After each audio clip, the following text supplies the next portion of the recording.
Welcome back to clean news Rajasthan की 10 फटाफट बड़ी खबरों में आपका स्वागत है। इससे पहले आप न्यूज को कहां से देख रहे हैं हमें कमेंट्स में बताना बिल्कुल न भूलें। साथ ही वीडियो को लाइक और चैनल को सब्सक्राइब भी करें।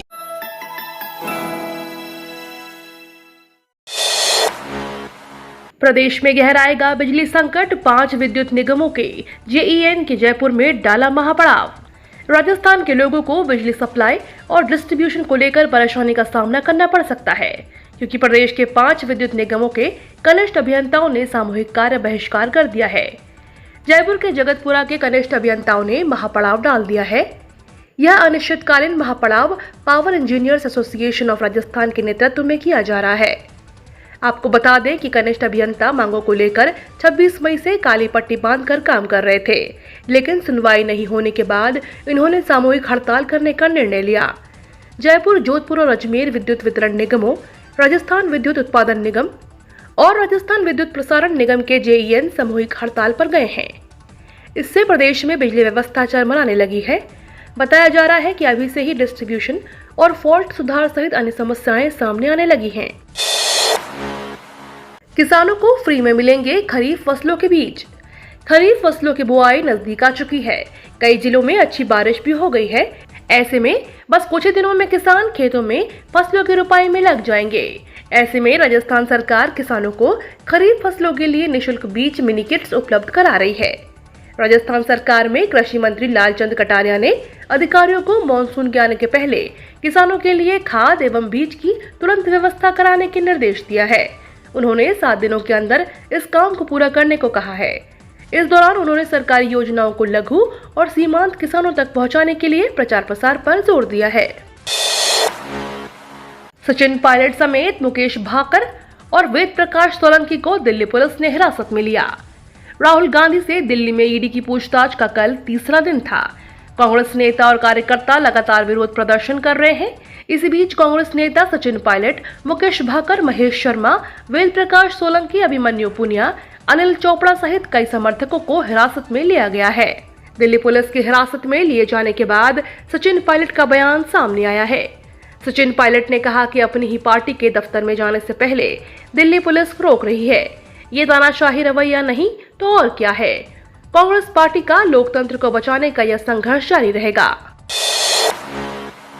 जयपुर शहर के 30% वाहनों को जब्त हो सकती है आरसी। महानगरों में जाम के हालात बद से बदतर होते जा रहे हैं। महानगरों में वाहनों की संख्या लगातार बढ़ रही है। केंद्र सरकार के बनाए नियमों में मुताबिक महानगरों में जाम के हालात बद से बदतर होते जा रहे हैं। महानगरों में वाहनों की संख्या लगातार बढ़ रही है। केंद्र सरकार के बनाए नियमों के मुताबिक महानगरों में वाहन खरीदने के समय उसके मालिक को क्षेत्रीय परिवहन अधिकारी आरटीओ को पार्किंग के लिए एक एफिडेविट देना होता है। उसी के बाद नए वाहन का पंजीकरण सर्टिफिकेट जारी होता है, लेकिन जयपुर में इसकी पालना में महज खानापूर्ति की जा रही है। इसके चलते सड़कों से लेकर गलियों तक लगातार पार्किंग की समस्या गंभीर होती जा रही है। अगर नियमों की सख्ती से पालना करवाई जाए तो जयपुर में 30% वाहनों का पंजीकरण सर्टिफिकेट जब्त हो सकता है। केंद्र सरकार के नियमों के मुताबिक सभी राज्यों को साफ तौर पर निर्देश दिए गए हैं कि महानगरों और राजधानी में नए वाहन की खरीद के समय वाहन की आरसी तभी जारी की जाए जब वाहन मालिक पार्किंग को लेकर लिखित में एफिडेविट देगा। हालांकि आरटीओ इस नियम की तस्दीक भी कर रहा है और दावा भी कर रहा है। वो आरसी जारी करने से पहले ऐसा एफिडेविट हर वाहन मालिक से लेते हैं, लेकिन उसकी जांच कौन करेगा, इस बात का जवाब आरटीओ के पास नहीं है। राजस्थान के गांव में घर घर पानी, 1 लाख से ज्यादा घरों में कनेक्शन। सरकार ने जल जीवन मिशन के तहत घर घर नल कनेक्शन पर पूरा फोकस कर दिया है। प्रदेश में पिछले 2 माह में 1,06,97 घरों में घर घर नल कनेक्शन किए हैं। जल जीवन मिशन टारगेट 2024 मिशन में अब तक प्रदेश के 26,30,000 घरों को नल कनेक्शन से जोड़ा जा चुका है, जबकि नल कनेक्शनों की संख्या के आधार पर राजस्थान देश में 14वें नंबर पर है। जन स्वास्थ्य अभियांत्रिकी विभाग के अफसरों की माने तो जल जीवन मिशन के तहत चालू वित्तीय वर्ष में अभी तक प्रदेश में 1,06,97 हर घर जल कनेक्शन दिए जा चुके हैं। इनमें 78,000 जल कनेक्शन छोटी पेयजल परियोजना के माध्यम से और 28,000 कनेक्शन बड़ी पेयजल परियोजनाओं के तहत दिए गए हैं। मिशन में अब तक प्रदेश 26,30,000 घर नल कनेक्शन से जुड़ चुके हैं।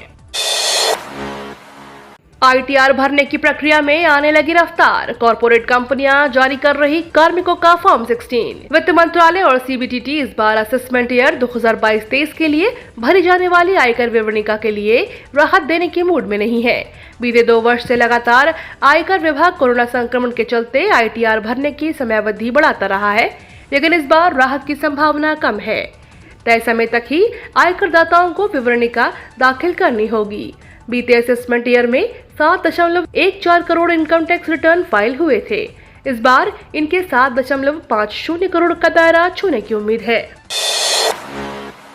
जोधपुर की बेटियों का जलवा, 10वीं बोर्ड परीक्षा परिणाम में रचा इतिहास। जब मन में लगन और पढ़ाई का जज्बा हो तो संसाधन, स्कूल और महंगी कोचिंग किसी के मायने नहीं रखती है।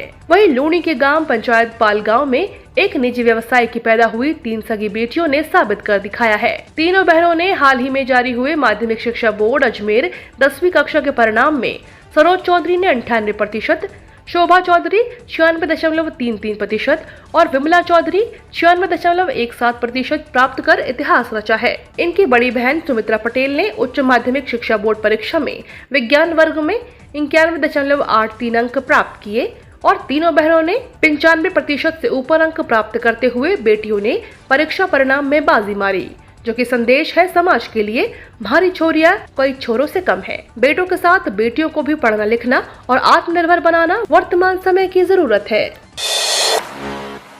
राजस्थान में वसुंधरा पूनिया समर्थक भिड़े, वसुंधरा समर्थकों के साथ धक्का मुक्की और गाली गलौज। राजस्थान में पूर्व सीएम वसुंधरा राजे सिंधिया को सीएम फेस घोषित करने की मांग फिर उठी है। कोटा में 2 दिवसीय प्रदेश कार्य समिति की बैठक में शामिल होने के लिए पूर्व सीएम वसुंधरा राजे कोटा पहुंची। बैठक में वसुंधरा राजे के मीडिया एडवाइजर और पर्सनल सिक्योरिटी गार्ड को अंदर जाने की इजाजत नहीं दी गयी। वहाँ एंट्री को लेकर भाजपा नेता और कार्यकर्ता भिड़ते और एक दूसरे के खिलाफ अभद्र भाषा का इस्तेमाल करते हुए भी सुनाई दिए। कोटा के बूंदी रोड स्थित रिजॉर्ट में सुबह करीब 11 बजे वसुंधरा अपने समर्थकों के नारों के बीच दाखिल हुई। एंट्री को लेकर भाजपा नेता कार्यकर्ता भिड़ते और एक दूसरे के खिलाफ अभद्र भाषा का इस्तेमाल करते हुए सुनाई दिए। वसुंधरा समर्थक पूर्व विधायक भवानी सिंह राजावत को बैठक में शामिल होने के लिए एंट्री नहीं दी गयी।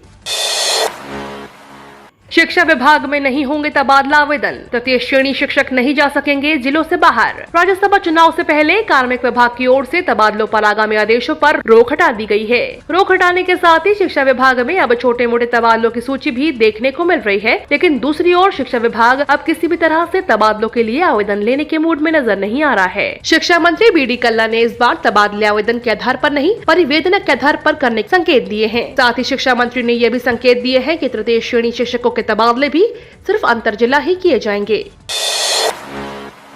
राजस्थान में आज तेज हवाओं के साथ बारिश, बदलेगा मौसम का मिजाज। राजस्थान में अगले 4 से 5 दिन तक प्री मानसून की गतिविधियां जारी रहेंगी और आज को सबसे बड़ा असर दिखाई दे सकता है। मौसम विभाग की माने तो पूर्वी और पश्चिमी राजस्थान में सामान्य रूप से हवाओं का असर रहेगा और इस दौरान हल्की बारिश हो सकेगी। मौसम केंद्र जयपुर की माने तो राजस्थान में 16 जून से पश्चिमी विक्षोभ का असर शुरू हो जाएगा, जो 18 जून तक रह सकता है। इसमें भी आज को पूर्वी और पश्चिमी राजस्थान में तेज हवाओं के साथ बारिश की संभावना है। हवाओं की रफ्तार 50 किलोमीटर प्रति घंटा तक रह सकती है। हालांकि 18 जून को मौसम का मिजाज पूर्वी की तरह हो जाएगा। आपको बता दें, पश्चिमी विक्षोभ के दौरान यहाँ भी मौसम में बदलाव दिखाई देगा और प्री मानसून की गतिविधियों में इजाफा होने की संभावना है।